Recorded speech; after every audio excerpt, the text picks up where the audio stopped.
को पकड़ के अंदर इंतकामी कार्रवाइयों में ले जाते हैं। सूरत हाल बेटा बहुत ख़राब है, परेशान है, उसकी हालत बद से बदतर है।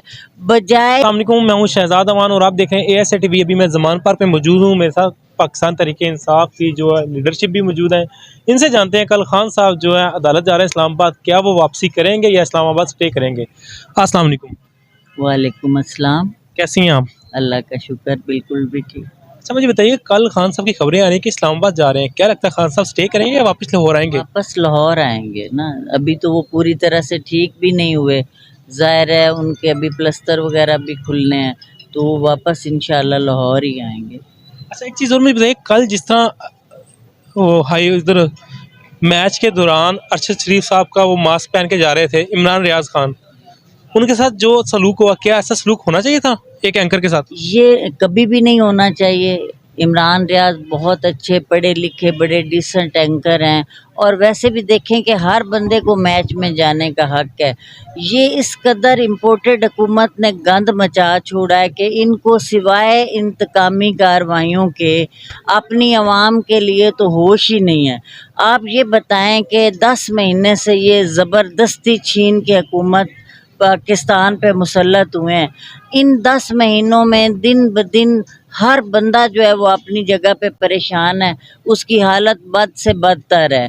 बजाय ये कि ये कोई पॉलिसीज़ बनाएं या आवाम को रिलीफ दें, इन्होंने आवाम को निशाने पे रख लिया है। इनको होश ही नहीं है, आवाम के बारे में इनकी कोई सोच ही नहीं है, आवाम के बारे में ये कोई वर्किंग ही नहीं कर रहे। जहाँ भी देखें इन्हें एक बंदा मिलता है, अगर वो सही जुमला बोले या गलत जुमला बोले, ये उसको पकड़ के अंदर इंतकामी कार्रवाइयों में ले जाते हैं, उसको परेशान करते हैं। मतलब आप खुद देखें कि अरशद शरीफ को तो इन्होंने वैसे ही मरवा दिया, इमरान रियाज के भी पीछे पड़े हैं और भी लोगों के पीछे पड़े हैं। तो आया ये 8 बंदे या PDM की जो हुकूमत मिल के बैठे है, इनका मिशन सिर्फ बंदे मरवाना है। देखें इस हुकूमत का क्या फ़ायदा। कल इनको अवाम ने राजनपुर में जूतियाँ मारी हैं, जूतियाँ मार के इनको नाकाम बनाया। तो ये किस चीज़ का इंतज़ार कर रहे हैं कि हम इनके गरेबानों तक पहुँचें, हम इनको गरेबान से पकड़ के घसीट के नीचे उतारें, फिर ये नीचे उतरेंगे। अदरवाइज़ इनकी लगता नहीं है कि जाने की नीयत है। और इतनी ज़बरदस्ती की हुकूमत करने का फ़ायदा क्या है? अच्छा एक चीज़ और मुझे बताइएगा, 9 माह पहले जो खान साहब के खिलाफ साजिश करके खान साहब को उतारा गया, क्या ये अच्छा नहीं हुआ?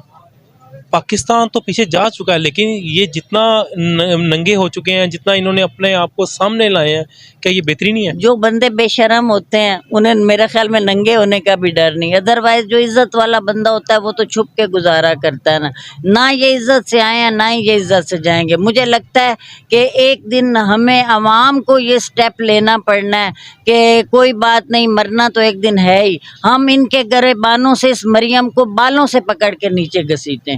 ये हमें करना पड़ेगा अपनी औलादों की खातिर, अपने मुल्क की खातिर।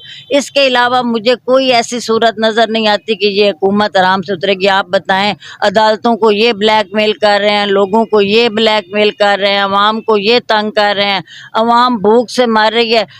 इतने जो ये कमा के यहाँ से इतनी इतनी बड़ी जायदादें बना के लूट के गए हैं, तो कोई चीज़ इन्होंने बेची है?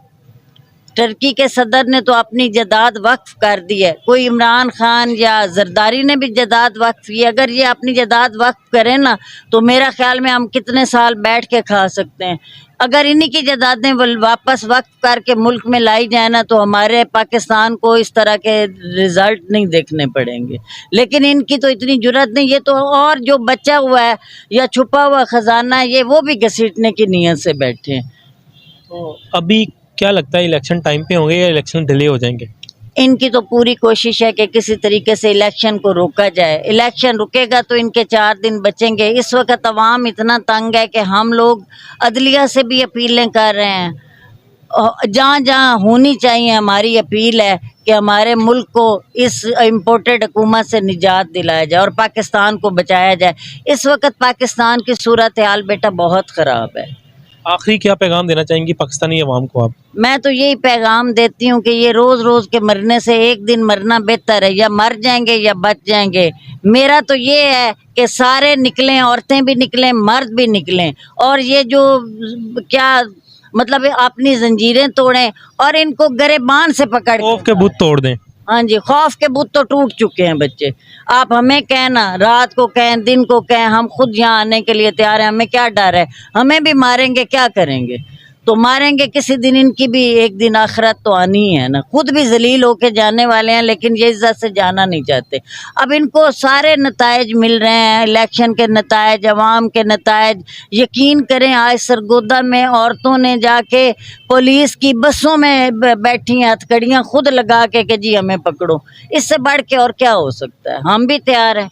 इस जिंदगी से अच्छा है, इन घरों से अच्छा है कि हमें ये जेलों में बंद कर दें। और हमें कोई नहीं, हमें खान साहब का इशारा चाहिए। जिस दिन कहेंगे हम सबसे पहले पहुंचेंगे। पाकिस्तान जिंदाबाद। थैंक यू इमरान खान जिंदाबाद।